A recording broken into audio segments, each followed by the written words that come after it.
Hello guys, तो स्वागत है आपका नाइटमेयर नैरेटिव्स यूट्यूब चैनल पर, जहां हर कहानी होती है एक दर्दनाक ख्वाब। आज जो दर्दनाक कहानी हम आपके लिए लाए हैं उसका नाम है चैपल के नीचे की फुसफुसाहटें। तो लाइट्स ऑफ कर लीजिए, हेडफोन्स पहन लीजिए और तैयार हो जाइए एक और रात भर सताने वाली कहानी के लिए।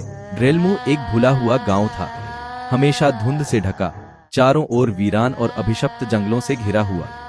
वहां एक पुराना चैपल खड़ा था, उसकी मीनार झुकी हुई थी, दीवारों पर काई जम चुकी थी और खिड़कियों की रंगीन कांचें टूटी पड़ी थी। गांव के लोग उस चैपल के पास भी नहीं जाते थे, कहते थे वहां कुछ नीचे रहता है। जब एलेना नाम की एक इतिहास की छात्रा गांव में शोध के लिए आई तो वह इस चैपल की कहानियों से आकर्षित हो गई। गांव वालों ने उसे चेतावनी दी, रात को वहां मत जाना, नीचे कोई है जो जाग रहा है। पर एलेना ने बातों को अंधविश्वास समझकर नजरअंदाज कर दिया। एक शाम जब सूरज अस्त हो चुका था और धुंध और घनी हो गई थी, एलेना एक टॉर्च और कैमरा लेकर चैपल के अंदर गई। अंदर घुप अंधेरा था, पर दीवारों पर पुराने पवित्र चित्र अब भी दिख रहे थे, धूल से ढंके हुए।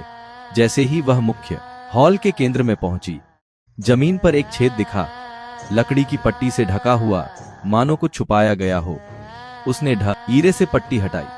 नीचे सीढ़ियां थीं, पत्थर की, संकरी और अंधेरे में खोती हुई।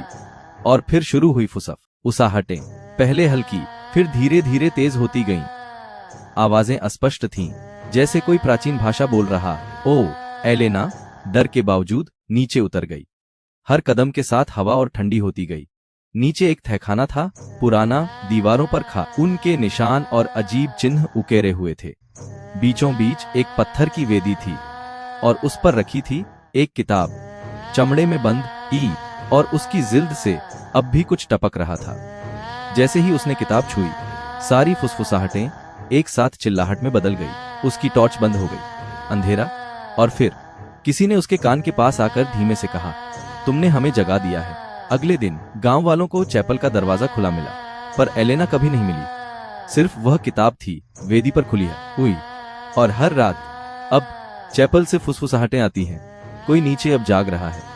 Thanks for watching. If you are still alone, then subscribe our YouTube channel to get scary and creepy stories daily.